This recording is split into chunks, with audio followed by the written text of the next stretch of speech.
नमस्कार। आज हम लंघन के बारे में चर्चा करेंगे। सब लोग सुनते हैं कि लंघनम परम औषधम, लंघन एक बहुत अच्छा औषधि है और इंटरमिटेंट फास्टिंग के लिए एक नोबेल पारितोषिक भी मिला। इसलिए सब लोग काफ़ी अवेयर हो चुके हैं कि लंघन मतलब फास्टिंग। आप सबको ये जानना आवश्यक है कि लंघन का उद्गम कहाँ से है। लंघनम परम औषधम ये सूत्र आचार्य चरक ने बताया है और तत्रादौ लंघनम कुर्यात।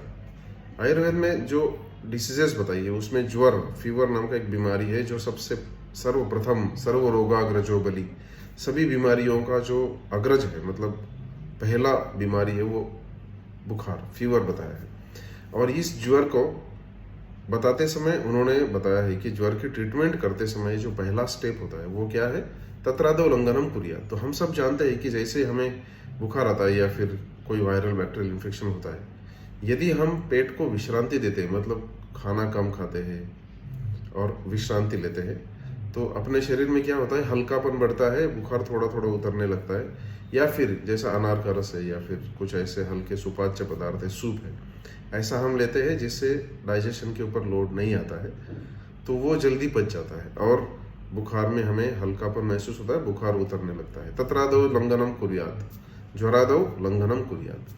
तो इसमें लंघन के बारे में आचार्य ने बताया है कि लंघन ये 10 प्रकार का होता है। यत्किंचित् लाघव करम देहे तल्लंघनम स्मृतम, मतलब जिससे भी शरीर में लघुता या लाइटनेस आता है, ऐसी कोई भी प्रक्रिया, थेरेपी, ट्रीटमेंट या पंचकर्म, ये सबको लंघन कैटेगरी में डाला है। तो ऐसा 10 प्रकार का लंघन होता है।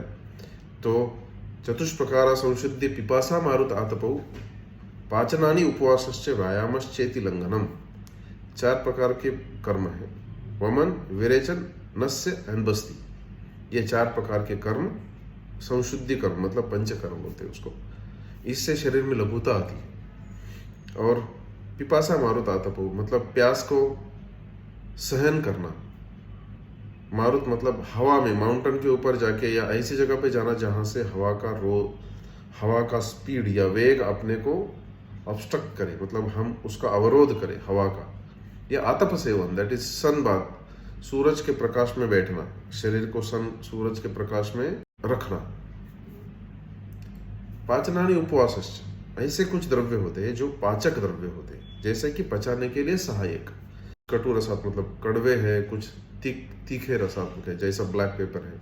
ये पाचन करने में बहुत ही उत्तम कैटेगरी के। इसलिए भारत में जो संस्कृति है, आहार बनाते समय हमारे यहाँ कुछ ऐसे द्रव्यों को डाला जाता है, जीरा है, ब्लैक पेपर है, दालचीनी, ऐसे पदार्थ डाले जाते हैं तड़का देते समय या सब्जी बनाते समय, तो जो पचन में मदद करते हैं। तो पाचनानि उपवासश्च, ऐसे कुछ पदार्थ होते हैं जो केवल सब्जी में नहीं, अलग से दवाई के रूप में दिए जाते हैं आयुर्वेद में, जो द्रव्य देने से अंदर लंघन का इफेक्ट आता है, लघुता आती है।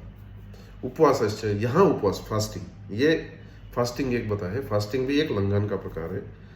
केवल फास्टिंग नहीं, लेकिन फास्टिंग लंघन का प्रकार है।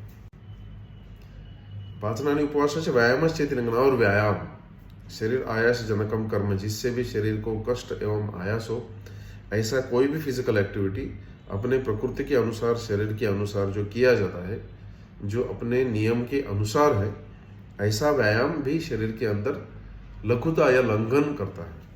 अब ये लंघन की आवश्यकता क्या है? लंघन की आवश्यकता, ये किंचित लाघव कर्म, मतलब जिससे हेवीनेस, गुरुता, स्टिकीनेस, आलस्य, तंद्रा, ये सब चीजें आती है।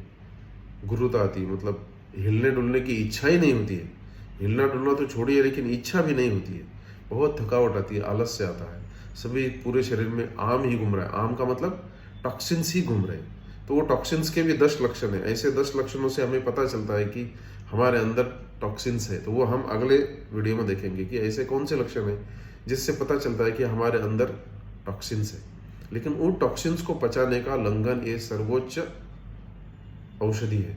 लेकिन ध्यान में रखिए, इस लंघन को औषधि के रूप में लेना है, तो औषधि कौन दे सकता है? एक्सपर्ट के गाइडेंस के अंदर लेना है। कौन सा एक्सपर्ट? जो इसको सीखा है। विशेषतः आयुर्वेद के एक्सपर्ट जो आपको आहार विहार के बारे में अच्छी तरह से जानते हैं, वो आपको इस विषय में बहुत अच्छी तरह से गाइड करते हैं। मैंने बहुत पेशेंट्स में लंघन के दुष्परिणाम देखे हैं, जो यहाँ वहाँ का सुन के, या जो पर्याप्त एक्सपर्ट नहीं है, ऐसे लोगों से सुन के वो करते हैं लेकिन उससे उनको नुकसान होता है। तो आइए हम अगले कुछ वीडियोस में इसके बारे में सुनेंगे, देखेंगे कि सच्चा लंघन क्या होता है और लंघन करते समय कौन सी सावधानियां बरतनी चाहिए। धन्यवाद।